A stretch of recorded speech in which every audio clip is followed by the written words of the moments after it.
Kuwi si Icai kamarnya ora ditutup kan?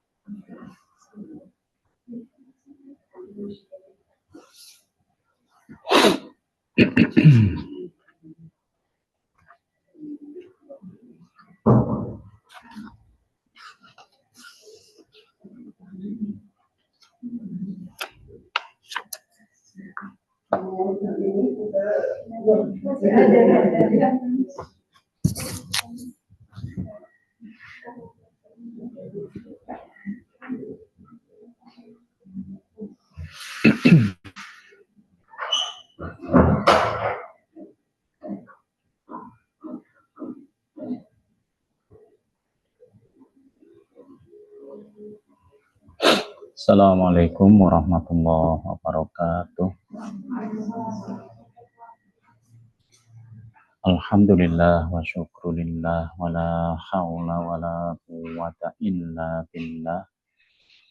Asyhadu an la ilaha illallah wa asyhadu anna Muhammadan abduhu wa rasuluh. Allahumma salli ala nabiyyina Muhammadin wa ala alihi wa sahbihi wa sallim. Kita awali dengan membaca basmalah.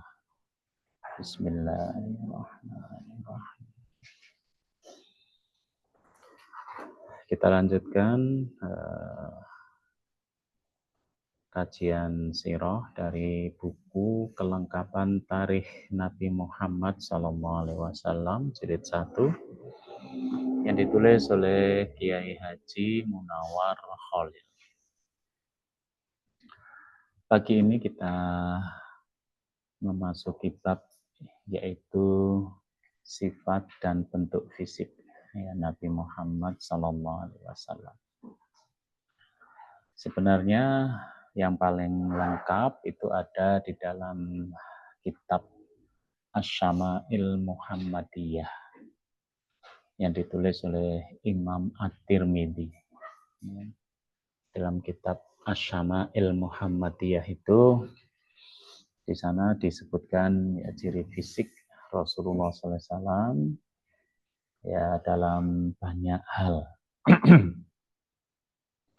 Nah, pagi ini kita melihat beberapa yang jelas.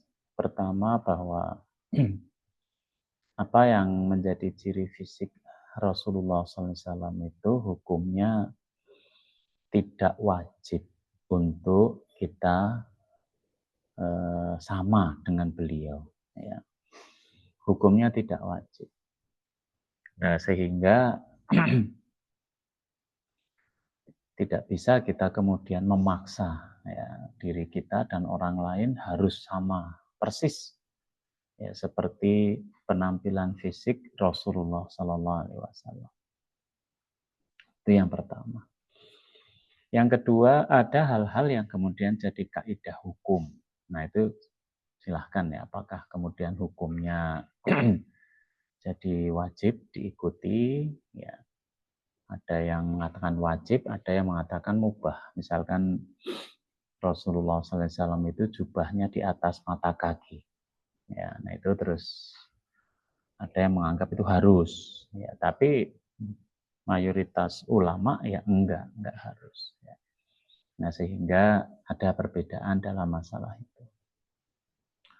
Kemudian yang ketiga, kita juga tidak boleh mencela orang yang senang untuk mengikuti Nabi Muhammad walaupun di era modern ya. Nah itu juga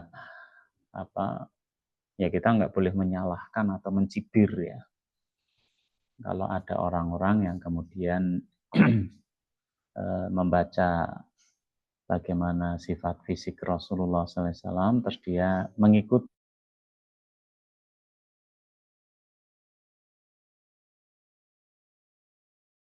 Ya, kita yang menghormati karena Alaihissalam dan ingin menjelmakan di dalam dirinya. Ya.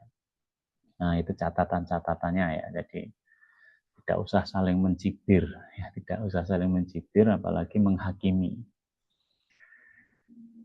Yang pertama adalah postur tubuhnya Rasulullah SAW. Ya.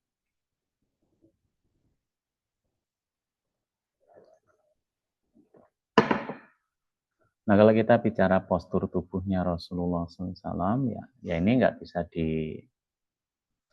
dipaksakan ya, karena ada orang itu yang pendek, ada orang yang tinggi, ya nggak bisa yang tinggi dipendekkan, yang pendek ditinggikan, ya nggak bisa.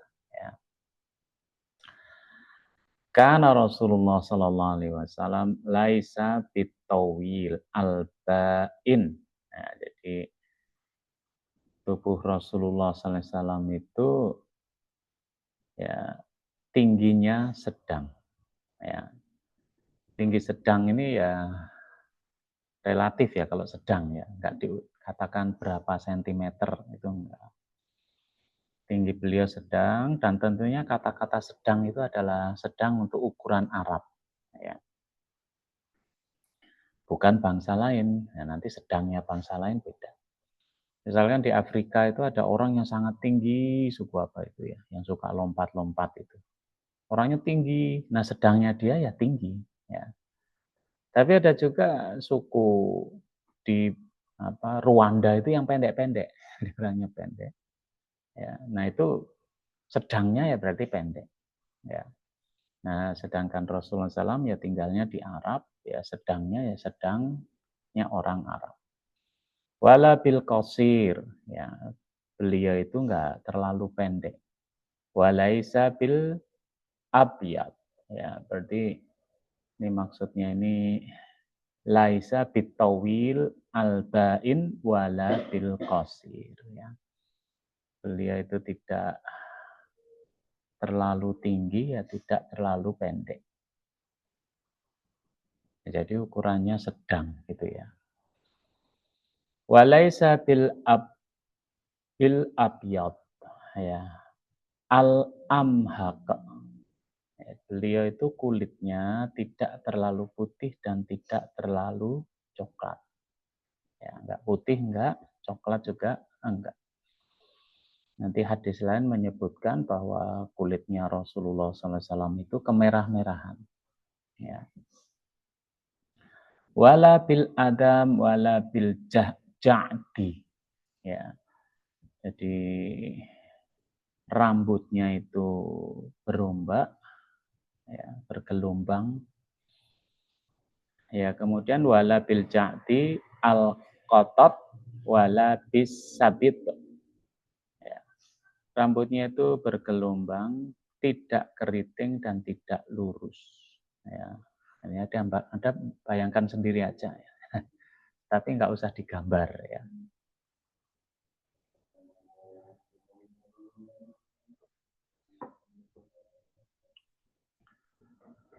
Ba'asahullah ala ra'si arba'ina sanatan. Kemudian Allah itu mengutus beliau pada umur 40 tahun. Fa'aqama bimakkata asyra sinin. Ya, beliau tinggal di Makkah ya kurang lebih 10 tahun. Wabil Madinah asyra sinin. Ya. Dan kemudian di Madinah juga 10 tahun. Nah ini hadis diriwayatkan Imam Muslim. Tetapi dalam tarikh ya Rasulullah SAW itu jadi nabi kan umur 40 ya. Dan beliau hijrah itu umur 53 tahun kurang lebih. Sehingga mestinya di Makkah itu 13 tahun. Maksudnya 13 tahun itu 13 tahun kenabiannya. Ya.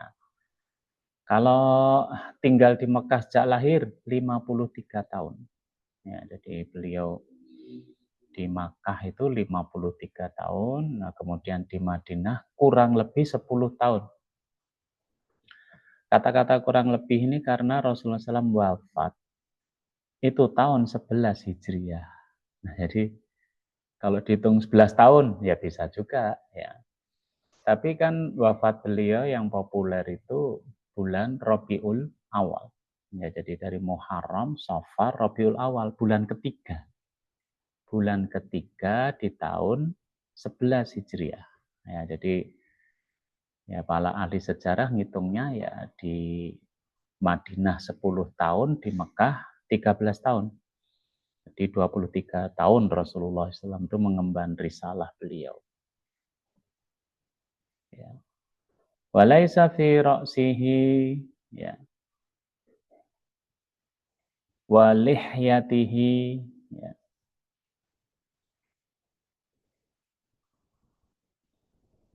Oh ini gini nih ya. Wa tawaffahullah ala ra'si sittina sanatan. Nah ini juga dipaske ya. Dan Allah kemudian mewafatkan Rasulullah SAW pada umur 60 tahun. Tapi kalau dalam tarikh kan 62 tahun atau 63 tahun. Walaysa fi ra'sihi wa lihyatihi ashruna sya'ratan bayda. Ya, sampai pada detailnya ya. Dan jumlah uban di kepala dan jenggotnya tidak lebih dari 20.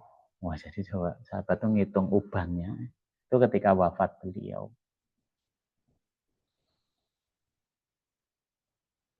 Nah, sedangkan Anas bin Malik itu juga bercerita karena Rasulullah SAW robba'ah. Rasul itu memiliki badan yang sedang. Bitawil, ya, laisa bitawil wala bil qasir. Ya, beliau tidak terlalu tinggi dan tidak terlalu pendek. Hasanal jismi, ya perawaannya, ya badannya itu bagus. Syekh Abdul Razak bin Abdul Muhsin Al-Badr menjelaskan kata hasanul jism, ya, yaitu jasmaninya itu bagus, ya. Nah, itu dijelaskannya juga penjelasan yang kualitatif ya, kualitatif. Anallaha lahu ya man alaihi bijismi mu'tadil. Ya, Allah itu menganugerahkan ya kepada Rasulullah SAW itu tubuhnya proporsional. Ya, proporsional itu gimana itu ya? Ya wis pokoknya pas gitu ya. Orang miring, orang ya fil khalqi mutanasikul a'dha ya anggota badannya simetris. Jadi ya, itu menurut Syekh Abdul Razak bin Abdul Muhsin Al-Badr ya. Nah, memang kadang-kadang di dalam dunia militer ya, dunia olahraga, nah itu ada ukuran-ukuran yang dianggap itu apa ya, proporsional dan simetris ya. Sehingga itu takdir juga ya. Seorang olahragawan itu mesti memiliki fisik yang memang apa ya, cocok untuk olahraganya dia ya.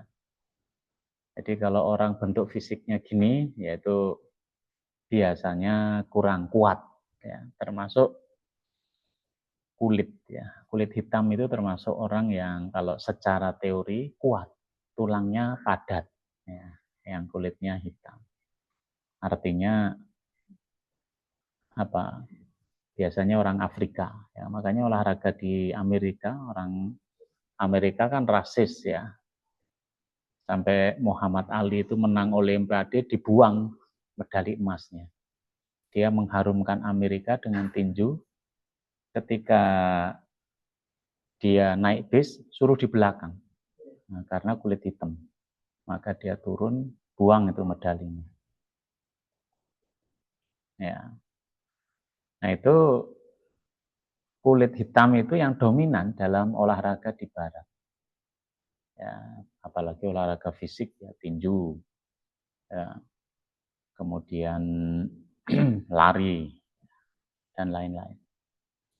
Tapi uniknya kemudian sekarang ini kalau olahraga UFC itu kan kaum muslimin yang dominan. Dari mana? Dagestan. Ya, Dagestan itu alamnya menyebabkan orang itu kuat. Nah, kayak pelari dari Indonesia ini dulu yang dominan orang Solotigo. Ya, kenapa? Karena itu daerah pegunungan, dingin, oksigennya tipis. Ya. Kalau orang itu di situ aja udah kuat, nah kalau ditandingkan di Jogja ya lewat aja dia. Ya, jadi petinju-petinju atau pegulat dari Dagestan itu sudah daerah salju, pegunungan, dan tradisi gulat. Nah, jadi nggak bisa dikalahkan. Jadi kalau pertandingan itu yang menang rata-rata Muslim. Ya, agamanya Islam. Ya. Nah, demikian pula tradisi orang Afrika yang kemana-mana lari. Ya, dan nggak pakai sepatu. Ya. Sehingga ketika dilombakan lari, ya orang tuh sudah lari ngeden, dia santai aja lewat itu. Ya, jadi secara fisik ya memang. Nah, Rasulullah SAW ya untuk ukuran tubuhnya ya beliau proporsional, ya, simetris.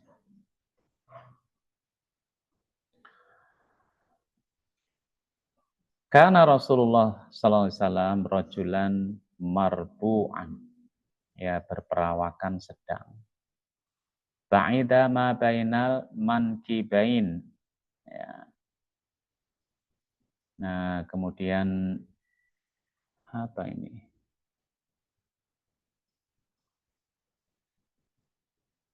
Perperawaan sedang, ya pundaknya bidang. Ya, jadi kemudian rambut beliau itu lebat, ya, terurai sampai ke bau. Ya, ini bisa jadi alasan bagi anak-anak untuk rambutnya panjang. Ya, alasannya apa? Meniru sunnah, ya, rambutnya panjang sebab.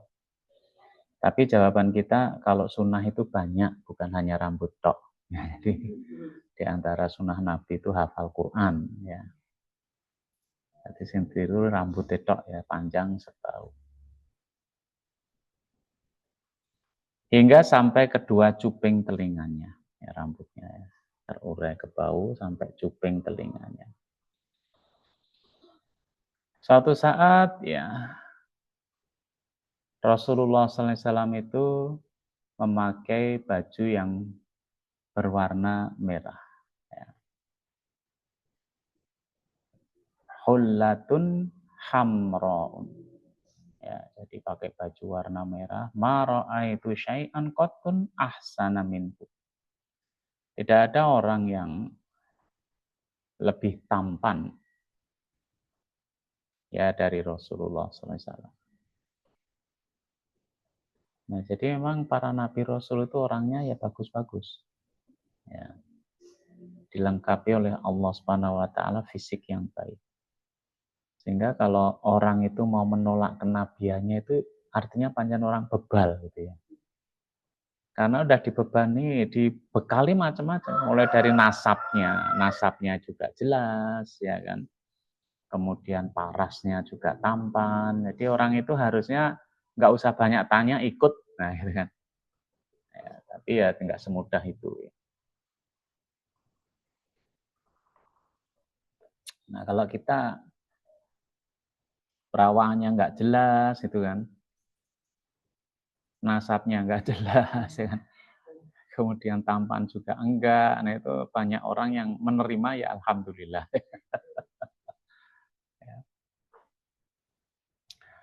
Ali bin Abi Thalib radhiyallahu an pernah beliau mengatakan lam yakunin Nabi sallallahu alaihi wasallam bitawil wala bil qasir, tadi yang enggak terlalu tinggi, enggak terlalu pendek, ya. Kemudian kedua kulit telapak tangan dan telapak kakinya tebal. Ya, itu mungkin kapalan, Pak ya. Kepala serta persendiannya besar, ya. di kepala dan persendiannya besar. Nah, ini saya boleh GR ini ya, karena kepala saya juga besar. Tapi ada masalah mesti. Saya itu kalau beli kopiah ukurannya 10 atau 11. Ya. Nah, orang sering keliru kalau lihat kepala orang lain. Dan ini nurun ke anak saya. Anak saya paling kecil badannya kurus, kopiahnya 11. Ya, yang repot apa? Kalau ketinggalan kopiah, ya, kopiahnya ketinggalan, pinjam nggak ada. Ya, ada Pak ini 7, ya kan. 9 aja sempit. Nah, ini yang saya pakai ini 11 ini. Termasuk orang itu ada yang ukuran tubuhnya itu tulangnya gede. Jadi orang kalau lihat saya mesti, oh ini mesti anu nih, L, ya, atau setidaknya M, gitu kan. Nah, saya itu harusnya XXL. Nah, orang sering nggak percaya. Waktu beli baju, saat itu kan mau manten anak saya itu, saya beli baju XXL, itu ukuran terbesar. Nah, istri saya, wah nanti kalau untuk calon mertua udah nggak ada nih loh. Kok nggak ada gimana? Jadi bayangan istri saya itu calon mertua badannya lebih gede dari saya. Saya udah bilang nggak ada orang yang lebih gede dari saya itu. Maksudnya kalau nggak orang gede tenanan ya. Kalau orang biasa-biasa mesti ukurannya di bawah. Tapi kesan ya, kesan kelihatan kurus itu. Nah itu tulang. Nah benar, istri saya beli bajunya dibuat yang sama dengan ukuran saya. Nah ternyata keliru. Ya. Nah jadi memang baju itu ya harus sesuai ukuran. Nah kalau istri saya ukurannya lebih gede lagi. Ya. Tapi anak saya nomor 1 berat tubuhnya 130 lebih. Cuman ukuran kepalanya 8. Loh, jadi tulang itu beda. Ya, jadi badannya gede gitu tapi ukuran tulangnya kecil. Ya. Nah gitu ya. Nah itu takdir nggak usah dioperasi. Ya, saya pengen kepalanya kayak Rasulullah. Apa digede ya? Wah jangan. Ya, diridhoi saja. Kemudian rambutnya memanjang. Ya.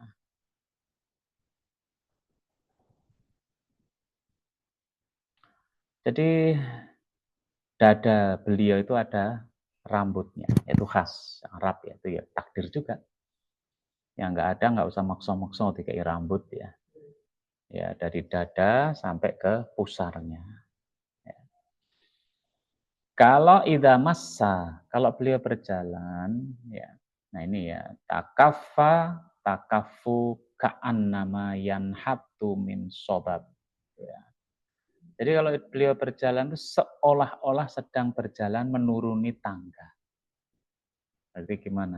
Ya, cepat jalannya ya. Berarti ini nggak cocok untuk orang Indonesia. Kenapa? Alon-alon waton kelakon. Ya. Kalau kita jalannya cepat malah tonggo takon, teng pundi Pak kok kesusu. Nah, jadi ya ini yang repot ya. Ya karena memang tradisi jalan pun belum lazim ya di Indonesia. Ya. Ada orang daerah negara-negara yang punya tradisi berjalan sebenarnya juga karena terkondisikan, misalnya di Hong Kong.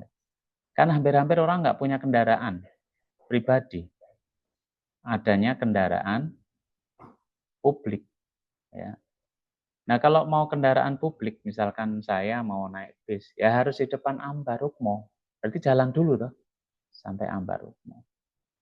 Kalau saya mau naik kereta bawah tanah, mungkin lebih jauh lagi untuk ke stasiunnya.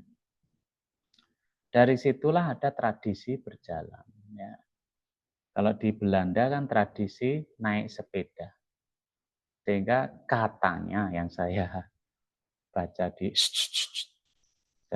di sosmed ya, jumlah sepeda di Belanda itu lebih banyak dari orangnya.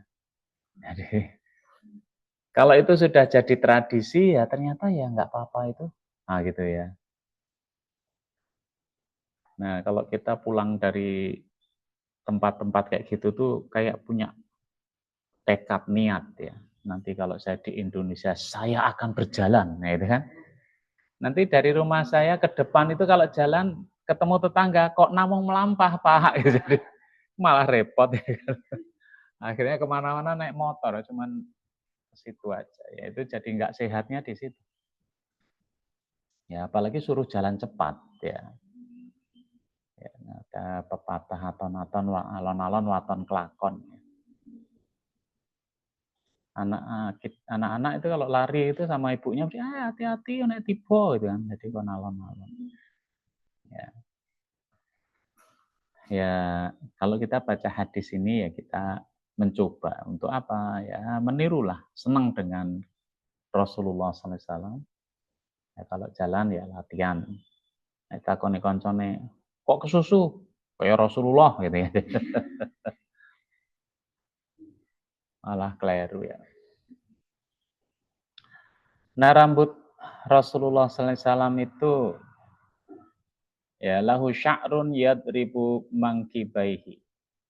Ya, rambut beliau itu panjang ya, mendekati kedua pundak beliau. Jadi sebenarnya kalau kita lihat gambar-gambar Nabi Isa itu ya kira-kira memang kayak gitu itu, ya kan? Ya nabi-nabi itu rambutnya ya seragam.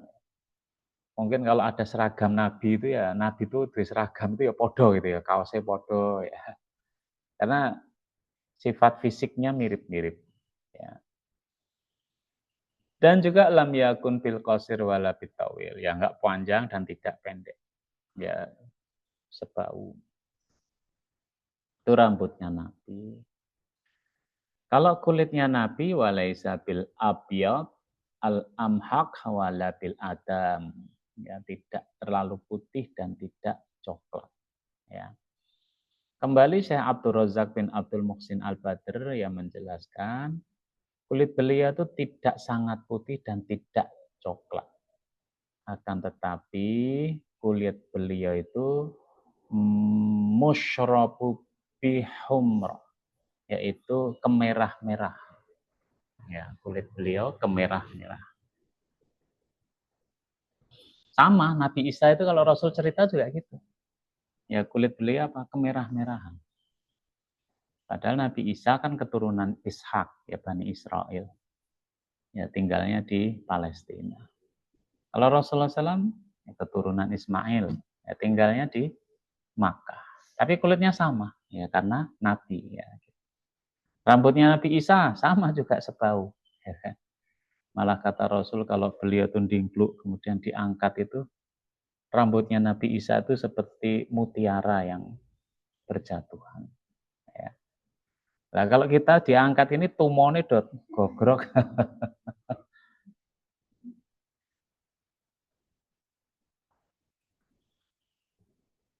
Nah itu ya. Kalau Anas bin Malik sama ya. Rasulullah SAW itu kulitnya ya azharul laun ya, yaitu kemerah-merahan ya. Araqatul lu'lu ya, sedangkan keringatnya bagaikan permata. Nah, jadi sudah komplit ya. Kalau beliau berjalan ya maka beliau itu berjalan dengan tegap ya. Saya kalau berjalan tuh seringkali bungkuk ya. Diingatkan, jangan bungkuk Pak. Oh ya, nanti bungkuk lagi.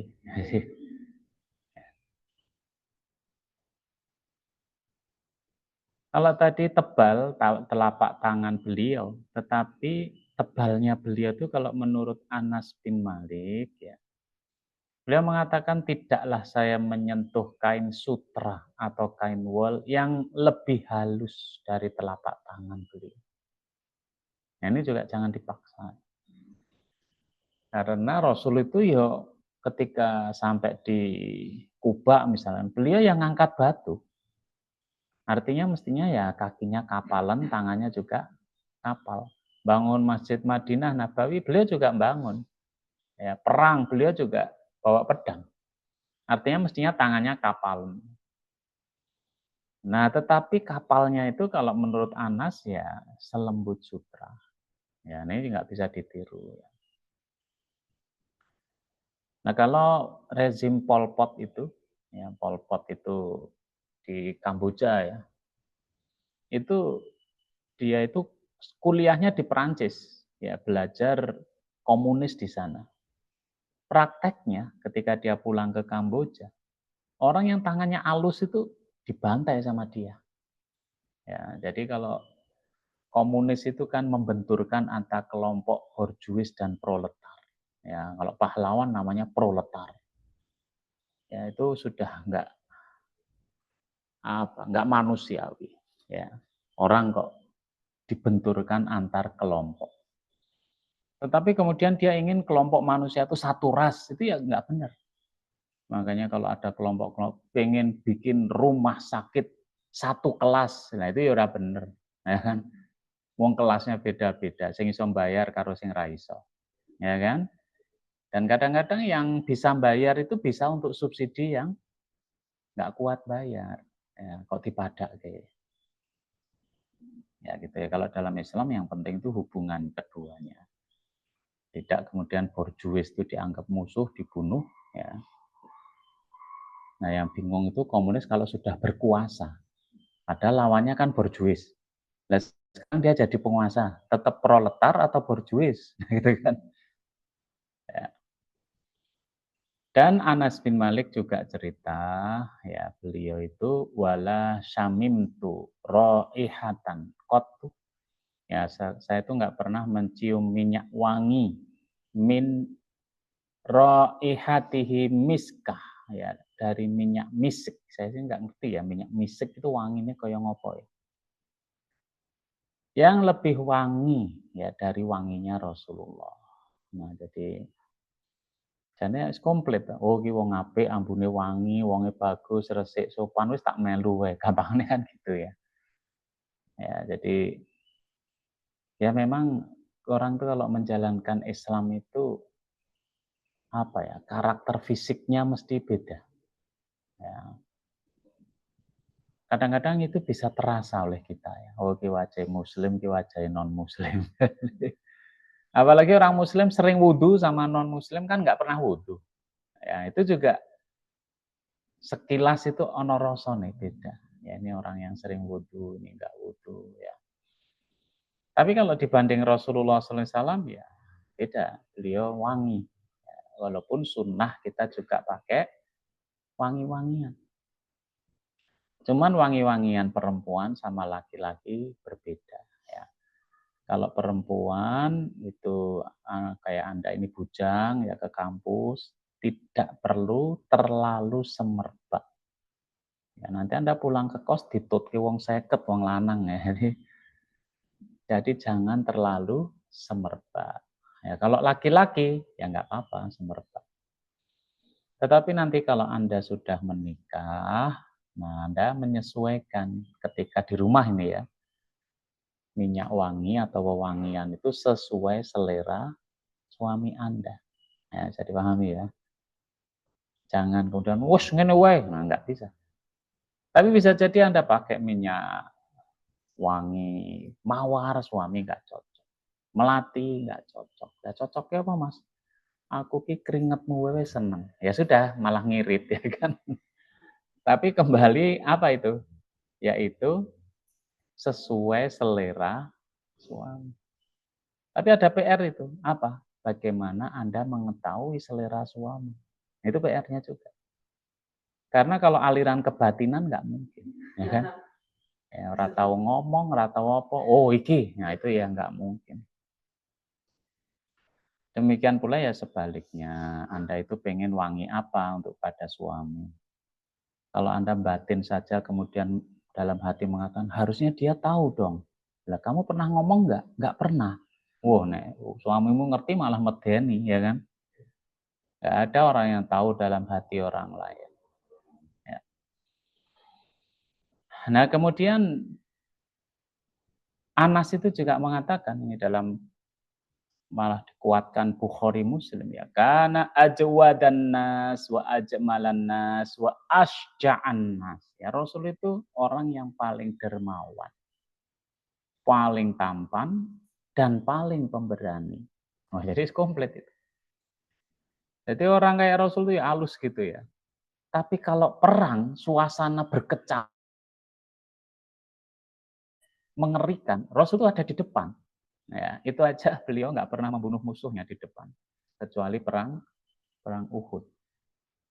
Suatu saat di Madinah itu ada suara keras mengerikan. Ya, orang-orang pada takut. Ternyata dari kejauhan Rasul yang sedang nyari suara itu, ya sambil bawa pedang. Ya, jadi nyali ya, gampangnya nyali. Tapi sebaliknya kalau ada militer, kadang kumisnya tebal, medeni, kadang-kadang nek perang nangis duluan malah orang kayak gitu ya. Ya, ketoke gualak nek ana perang. Tapi kadang orang-orang alus gitu punya nyali, seperti Prabowo misalkan. Prabowo itu kalau waktu jadi akmil itu lihat aja tubuhnya. Kan nggak kelihatan apa ya, sterek, kekar gitu, enggak. Tubuhnya ya kayak mahasiswa gitu. Tapi nyalinya, Prabowo itu nyalinya luar biasa. Ya, jadi kalau bicara masalah nyali bukan postur tubuh lagi ya kan. Nah itu Rasulullah SAW nyalinya paling kuat. Rasul itu paling dermawan ya. Kalau orang bilang, Rasul bajunya bagus, dilepas sama beliau, kasihkan. Ya, kalau zaman sekarang akhirnya orang kalau pengen baju ngalem koncone, ya kan? Barang ngono koncone, loh kok nggak dikasihkan saya? Ah, penak men ya. Ya, Rasul itu dermawan. Ya, sangat dermawan sampai kalau Ramadan itu digambarkan seperti angin yang berhembus, ya kedermawanan Rasul. Ya, sebenarnya kalau lihat gitu aja udah cukup ya untuk diikuti ya. Juga beliau adalah orang yang paling tampan. Kita lihat Rasul itu paling tampan ya. Terus nggak bisa membayangkan ketampanan Nabi Yusuf. Nah, jadi kadang kita bayang, bagus itu ngopo Nabi Yusuf ya. Sampai ibu-ibu itu motong jarinya aja nggak terasa. Ya, jadi ukuran ketampanan Nabi Yusuf. Nah, kalau Nabi Yusuf sekarang masih hidup, ya mungkin beliau bisa membantu tugas di rumah sakit. Ya, kalau ada operasi terus biusnya habis gitu kan, beliau muncul, wah rakroso ya diketok-ketok itu. Nah, krosone engko nek Nabi Yusuf pulang. Ya, itu Nabi Yusuf alaihissalam. Giginya Rasulullah SAW, karena Rasulullah SAW aflaja asanitain, yaitu giginya itu renggang. Nah, saya nggak tahu ya renggang ini maknanya gimana. Ya. Kalau era sekarang kan gigi ya rapet ya. Nah itu juga kalau operasi merubah bentuk tubuh, nah itu nggak boleh dalam Islam. Tetapi mengembalikan dalam bentuk normal boleh. Ya, maksudnya gimana? Normale untu gitu. Nah itu boleh, ya kan? Untune morak-marik ra karuan. Nah, terus eh, disejajarkan, ya diratakan. Nah, itu boleh. Tapi nek untune ra ngopo-ngopo, yang penting dipasangi inten, ya itu yang enggak boleh. Ya, itu gigi Rasulullah SAW. Uniknya dikatakan kalau beliau berbicara, ya seperti ada cahaya yang memancar, ya keluar kedua gigi serinya. Nah, kalau gigi ya Islam itu sebenarnya mengajarkan untuk siwak. Sampai Rasulullah SAW itu menekankan gini, kalau tidak memberatkan umatku, ya aku wajibkan siwak untuknya. Ya. Dan siwak itu kan sunnah kapan? Sebelum sholat. Berarti minimal sehari 5 kali. Ya. Makanya kalau sekarang siwak nggak ada terus pakai pasta gigi, ya rasa oke-oke. Nanti telung dinontek itu nanti kalau ya sedikit aja setiap mau sholat ya. Nah itu aja nanti juga kelihatan loh, muslim yang rajin menjalankan sunnah sama yang enggak ya kelihatan. Dilihat dari giginya aja udah, wah ini mesti sregep siwak. Nah, tidak hanya bentuknya, baunya juga, ya kan? Dan juga selesai atau bangun tidur itu juga sunnah untuk siwak. Berarti 6. Ya. Kalau orangnya tidur Pak, nah berarti siwak-siwak ya kan. Turu tangi siwak, turu meneh tangi meneh siwak meneh. Itu giginya Rasulullah SAW. Ya, hidung beliau mancung. Ya, puncak hidungnya ya seperti ada sinar ya. Nah, jadi hidung beliau mancung. Ini juga nggak usah jadi obsesi terus operasi irung kaya Rasulullah ya, nggak usah. Ini anugerah Rasulullah SAW, ya, anugerah dari Allah Subhanahu wa Ta'ala. Pipi beliau itu tidak kempot dan tidak gembung. Nah, tidak kempot, tidak gembung, ya berisi. Dan juga leher beliau jenjang. Ya. Rambut Rasulullah SAW itu panjang sebau, kemudian beliau memakai minyak wangi, minyak rambut. Cuman minyak rambutnya nggak disebutkan mereknya. Nah, ini terserah ya minyak rambut. Kalau dulu saya masih remaja itu ya pakai apa itu kayak Bris ya mereknya. Ya kita sendiri-sendiri lah ya. Kalau sudah tua gini ya kembali minyak minyak rambut yang lama. Ya, pakai jelantah ya boleh. Nanti kalau kita jalan diikuti kucing lah pakai minyak bekas. Nah itu silahkan ya rambut. Beliau menyisir janggut dan rambutnya. Ya, dibelah dua, ya disisir. Nah memang yang paling enak ya rambutnya dipotong pendek, itu yang paling praktis. Ya. Maksudnya praktis gimana? Leh keramas ya ora oke, entek oke ya kan, keramas yang ngirit ya kan. Ora disisir apa-apa. Tapi kalau ngikuti sunnah, rambutnya panjang, ada minyak, disisir. Ya. Walaupun Rasulullah SAW mengajarkan jangan menyisir seperti perempuan. Maksudnya apa? Bola balik ngoco nyisir, yang ngoco nyisir itu jangan. Ya. Nah itu rambut beliau. Ya. Kemudian Rasulullah SAW menyemir rambutnya. Ya. Nah semir rambut yang sunnah itu berwarna merah. Ya. Tidak berwarna hitam. Jadi anak-anak jalanan metal itu ya, kalau dia niatnya dirubah ngikuti Rasul ya dapat pahala itu.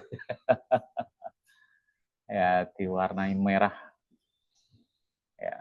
Tapi Rasul sendiri nggak begitu suka baunya. Makanya Aisyah itu rambutnya nggak disemir. Kenapa? Karena Rasul nggak suka bau. Ya, ya. Oh ya, silahkan minumnya dibagikan dulu supaya temannya yang pulang bisa minum. Ya, nanti disemir ya rambutnya ya. Nah, sunnah Anda menyemir rambut. Tapi kan nggak untuk dipamerkan di luar. Ya, karena kalau di luar pakai jilbab. Kalau hitam, ya ulama berbeda pendapat ya tentang hitam ini.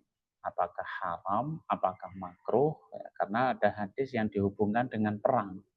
Kalau perang, boleh disemir hitam. Ya.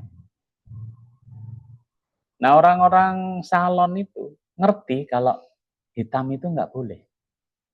Ya dulu waktu saya tinggal di Pugeran, Maguwoharjo itu tetangga saya ada yang orang salon. Orang salon itu laki-laki. Waktu Jumatan pulang bareng sama dia, dia bilang gini, Mas, rambutmu kok ono putihe? Tak semir apa piye? Wah gitu kan. Ya orang salon laki-laki kadang-kadang ya rodo-rodo. Ya. Habis itu dia bilang gini, nek hitam kan nggak boleh. Nanti saya semir biru kehitaman. Nah jadi dia punya alternatif ya. Alternatif apa? Biru kehitaman. Ya. Nah, jadi sunnah ya menyisir rambut itu adalah sunnah Nabi. Kemudian celak. Ya. Tahu celak nggak? Apa celak itu kalau eyeshadow? Tapi kalau celak yang dimaksud di sini ini yang apa itu ya? Yang serbuk itu. Jadi kalau Anda ke toko-toko Islam ya, toko Islam berarti ada toko non-Islam. Maksudnya biasanya jual gamis, jual, nah itu biasanya ada. Ya, kayak serbuk itu terus nanti dioleskan. Ya, itu Rasul pakai itu. Dan sunnah dipakai malam hari dioleskan 3 kali. Sehingga mata itu jernih. Ya. Loh kok laki-laki pakai? Ya sunnahnya gitu. Dan itu jadi tradisi orang Arab. Maka ketemu laki Arab kan kayaknya matanya ada apa ya, ada sesuatu. Tapi kalau di Indonesia nggak begitu lazim ya memakai celak. Karena nggak lazim kita pakai, orang malah ih iki lanang tenanan ora ya. Ya. Ya tapi namanya sunnah Nabi, ya ditiru nggak apa-apa, bagus. Ya. Nah, Anda bisa nanti lihat-lihat ya, celak yang sesuai Nabi berupa serbuk itu. Ya. Pakaian Rasulullah SAW yang paling beliau sukai adalah gamis. Ya. Dan itu memang pakaian tradisi Arab. Jadi jangan mengatakan, wah selain gamis berarti jahiliyah, ya enggak juga. Ya. Kadang beliau juga memakai pakaian kitri. Ya. Pakaian kitri itu kain yang terbuat dari katun yang kasar. Ya. Kain ini berasal dari Bahrain atau Qatar. Ya, Qatar. Ya. Jadi kalau ada hadis apa man tasyabbaha biqaumin fahuwa minhum. Barang siapa meniru-niru satu kaum dia termasuk di dalamnya. Karena itu identitas. Nah, ini yang harus dibedakan. Misalkan kita pakai baju batik, ya kira-kira berarti kita seneng orang Jawa atau Jawa, ya kan? Nah, tetapi kalau kemudian ada tokoh jahat pakai baju batik gambar buto, misalkan gitu ya. Terus kita juga meniru dia, ya kira-kira kowe iki ya buta juga sama tokoh itu gitu loh. Bisa bedain ya. Kalau batik secara umum yaitu netral, ya dipakai siapa aja boleh, yaitu menunjukkan identitas sebuah wilayah. Ya, tapi kalau ada ciri khusus, kalau itu dipakai orang solih kita ikut, ya berarti Anda senang dengan orang solih itu. Ya. Yang repot adalah sekarang tuh baju putih ya kan. Baju putih ono kerahe lengan ono kancing. Dikira wong Solo. Nah gitu ya. Suatu saat Rasulullah juga memakai baju hibaroh. Ya. Hibaroh. Hibaroh itu baju Yaman ya dari katun. Nah artinya baju itu kan berfungsi untuk menutup aurat. Ya. Sehingga baju itu jangan mepet. Ya, membentuk lekuk tubuh. Yang kedua, jangan transparan. Ya, yang menampilkan bagian dalam tubuh. Ya kan? Dan yang ketiga ya harus nutup aurat. Ini sudah kainnya tebal ini. Ini orang nutup aurat lah ya nggak boleh. Ya.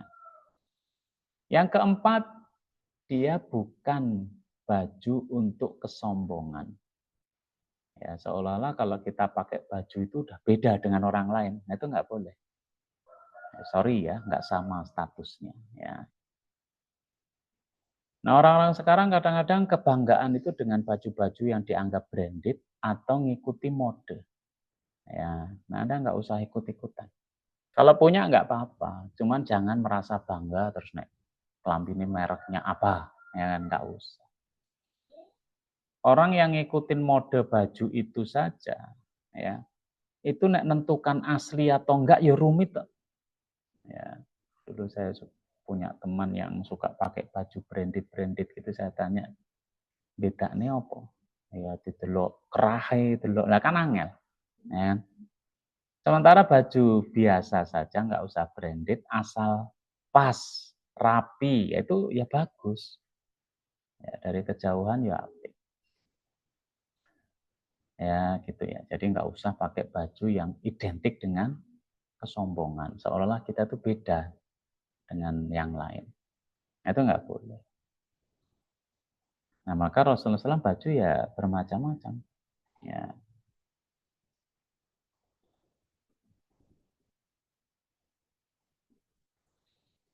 Nah Rasulullah SAW ya sering pakai warna putih. Ya, beliau suka baju yang berwarna putih. Walaupun beliau juga pernah pakai baju berwarna merah. Ya.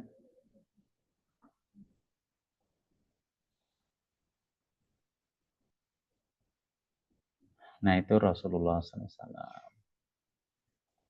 Karena waktu ya, saya singkat aja, yaitu ciri fisik yang lain adalah khotam. Ya. Apa arti khotam? Yaitu cap kenabian. Ya. Jadi semua nabi dan rasul itu dibekali Allah dengan cap kenabian. Ya. Cap kenabian itu ya bentuknya apa? Bentuknya adalah seperti sepotong daging yang berwarna merah kemerah-merahan. Ukurannya sebesar telur burung merpati. Ya, cilik berarti ya. Nah, itu namanya khotam. Ya. Di antara dua bau nabi, ya, itu ada khotamun nabiyyin. Nah, Rasul menyebutnya baina katafaihi khotamun nubuwah.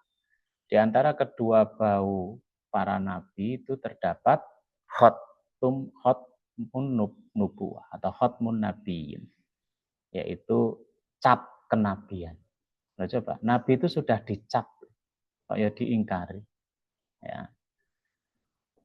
Dan ini kisah yang paling terkenal adalah kisah masuk Islamnya Salman Al-Farisi. Salman Al-Farisi itu kan agamanya dari Persia. Al-Faris itu Persia. Beliau itu agamanya Zoroaster, ya, menyembah api. Nah, ketika dia ngerti ada apa penguburan, ada gereja, ada nyanyi-nyanyi itu, tertarik dia. Walaupun bapaknya marah, dia ikut pendeta itu. Nah, hidupnya jadi gitu. Setiap kali pendetanya mau meninggal, dia nanya, nanti saya mau ikut mana? Nah, kamu ikut sana, ikut sana. Sampai terakhir itu, ya dia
Ustadz, Afan suaranya ke mute.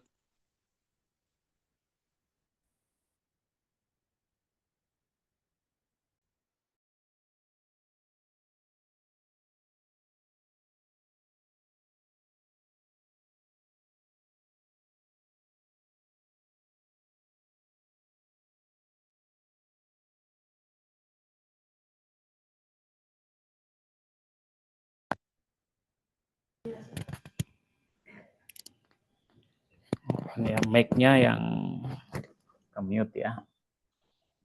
Nah, jadi cirinya 4 itu. Tinggal di yang banyak kurmanya, kemudian makan hadiah, nggak makan sedekah, dan ada tanda kenabian, khotmun nubuwah di 2 baunya.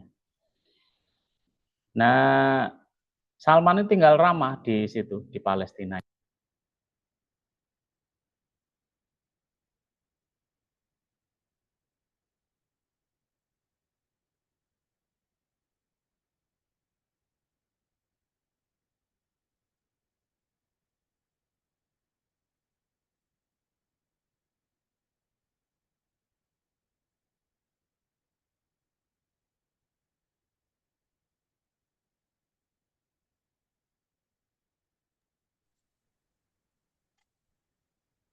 Mic-nya ke-mute lagi, Ustadz.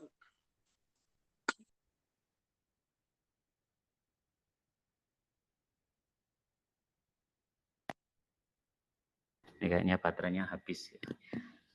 Jadi Salman kemudian dijual pada Bani Yahudi, Bani Quraizoh.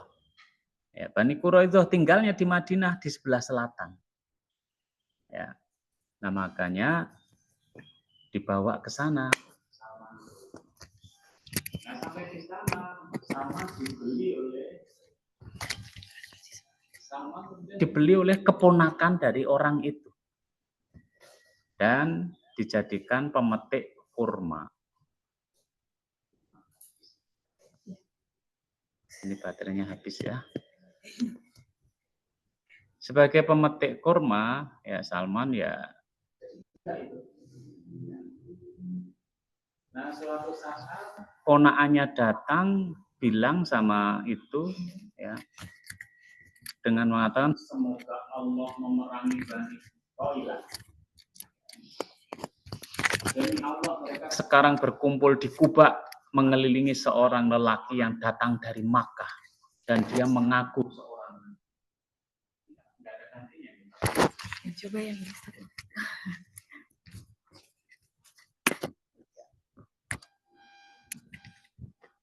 Nah, jadi Salman saat itu lagi metik kurma, mendengar majikannya ngomong ada Nabi datang dari Mekah, sekarang di Kuba. Salman tuh beredek gitu ya, gemetar sampai hampir jatuh menimpa tuannya, ya kan. Nah, kemudian majikannya tanya, ngapain kau? Ya, Salman kemudian nanya, apa yang Anda katakan? Majikannya langsung muampleng dikeplak pipinya ya. Kenapa? Budak ikut-ikutan ya. Ya, kamu nggak usah ikut. Nah, akhirnya Salman mendengar kata-kata itu, ngumpulin kurma. Kemudian dia berangkat ke Kuba, ya, ketemu Rasulullah SAW dan mengatakan, ya Muhammad, ini adalah sedekah dari saya. Maka Rasulullah SAW berkata pada sahabat, silahkan dimakan. Tapi beliau nggak makan. Ini khusus Rasul loh ya, bukan kita ya. Ya, silahkan dimakan. Nah, Rasul nggak makan. Nah, Salman, lah ini tandanya konangan ya, tinggalnya di Arab, banyak kurmanya, ya kan? Kemudian nggak makan sedekah. Besoknya Salman ngumpulin lagi kurma-kurma itu. Kemudian dibawa ke Kuba, tempat Rasulullah SAW, dan mengatakan, ya Muhammad, ini hadiah dari saya. Rasul kemudian makan kurma itu, dan bilang pada sahabatnya, silahkan dimakan. Cirinya udah penuh. Ya kan? Yang terakhir yang agak sulit, yaitu tanda kenabian di antara 2 bau beliau.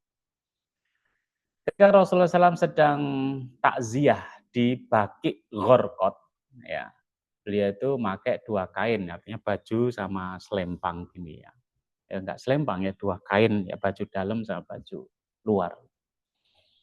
Nah, Salman datang, setelah itu dia ambil salam pada Rasulullah SAW, terus ngintip-ngintip. Ya, dia itu jalan terus muter ke belakang, lihat punggungnya Rasul. Jadi ini di sing jenenge khotmun nubuwah. Nah, Rasul kemudian diberitahu Allah, yaitu temanmu itu pengen lihat khotmun nubuwah. Maka Rasulullah SAW melepaskan kain luarnya, ya, dan melonggarkan bajunya. Nah, Salman kemudian lihat itu. Lihat itu Salman langsung memeluk Rasulullah. Kemudian mencium khatmun nubuwat sambil nangis. Ya. Nah, disitulah dia meyakini kenabian Nabi Muhammad, ya. Dan itu infonya dari siapa? Dari Pak Pendeta. Pendeta tadi. Tapi Salman itu nggak bisa aktif membela Rasul karena budak. Nah, akhirnya Rasulullah SAW menghimpun dana dari para sahabat untuk membeli Salman Al-Farisi, membebaskannya. Nah, baru pada perang Khandaq, nah Salman itu ikut ya berpartisipasi dalam perang Khandaq. Nah, itu menunjukkan tanda kenabian, yaitu khatmun nubuwah, cap kenabian. Ya, nah itu ya ciri fisik Rasulullah SAW. Jadi kalau orang itu menentang Nabi itu artinya ya memang hatinya bebal gitu ya. Apalagi sampai memusuhi. Loh, kita itu dengan orang yang baik, sopan, apalagi wangi, tampan, itu kan ya wis pekewuh loh, ya kan? Kita sudah enggak enak ya, udah ki mesti wong apik. Lah apalagi ada tanda kenabian. Ya, apa tanda kenabiannya? Ada capnya. Ya, orangnya datang bawa proposal. Ini proposalnya siapa iki? Ini ada cap RT, Pak. Oh ya bener berarti ya. Ada cap RT-nya orang ngapusi berarti. Nah, demikian kita akhiri dengan baca doa kafaratul majelis. Assalamualaikum warahmatullahi wabarakatuh.